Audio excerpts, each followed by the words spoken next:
Alors là, même si vous êtes d'entrée couché ou dans une villa, vous rentrez dans cette maison, vous trouverez un climatiseur, vous trouverez un fer à repasser, vous trouverez un congélateur.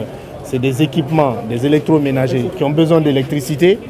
Et ce besoin-là d'électricité fait que ton électricité doit passer à travers un compteur. Donc c'est utile, c'est important que l'énergie ou l'électricité que tu consommes, qu'on puisse le mesurer à travers le compteur. Et il n'y a pas mieux pour nous qui sommes dans un pays à revenus modestes ou bien pauvres d'avoir un prépayé. Là, le montant qu'on décide de consommer, c'est ce qu'on mettra dans ce compteur et on va le consommer tout en veillant aux équipements qui consomment beaucoup d'électricité, comme les fers à repasser, les thermoplongeurs, les marmites qui sont électriques. Donc tous ces appareils-là, en essayant de rationaliser leur utilisation, on arrive vraiment à vivre en paix avec un compteur prépayé, comme si on rechargeait tout naturellement son téléphone. Premièrement, lorsque vous avez l'habitude de consommer sans vous soucier de ce que vous consommez, lorsque la première fois vous mettez dedans, ça fait que ça va consommer très vite. C'est comme un téléphone. La première fois que vous l'utilisez, vous avez envie d'appeler votre parent qui se trouve en France, vous payez plus cher, vos unités vont partir. Donc c'est pareil. Donc c'est vrai que pour la première fois, il faut que les gens observent. Lorsqu'ils mettront 100 000 francs comme crédit pour utiliser, il faut qu'ils vérifient.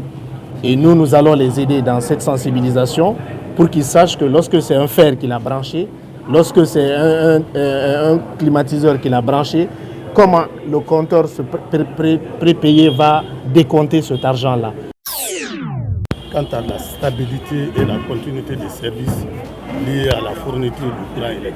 À cette conclusion, on s'est rendu compte qu'effectivement, tous ces problèmes sont liés à une utilisation abusive du courant et cela a été dû, disons, à la non-quantification de l'énergie que nous fournissons à la population. Donc, cette énergie n'étant pas comptée, la consommation était faite pêle-mêle, il fallait prendre les décisions. On s'est rendu compte que ce que nous produisons, et plus nous produisons, plus nous perdons. Et pour faire face à cette éventualité, pareil à cela, les mesures ont été prises.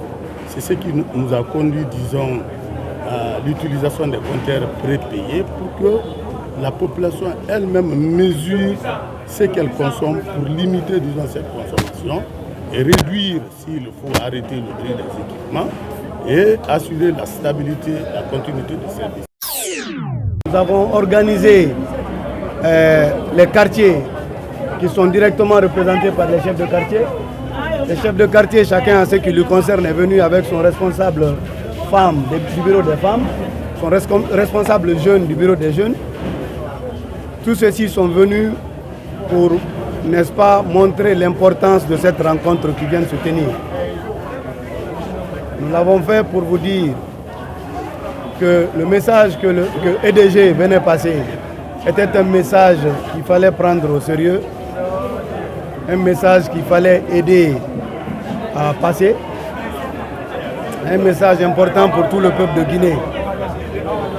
Donc, ce matin, nous avons, n'est-ce pas, autour de la table, donné la parole à cette mission qui était, qui avait à sa tête le directeur général adjoint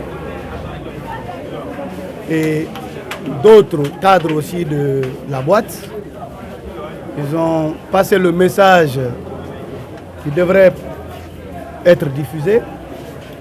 Et nous, à notre tour, en tant qu'élus du peuple, nous avons rassuré du fait que la population de Matam sera dans le groupe de cette population qui accepte que ce pays se développe,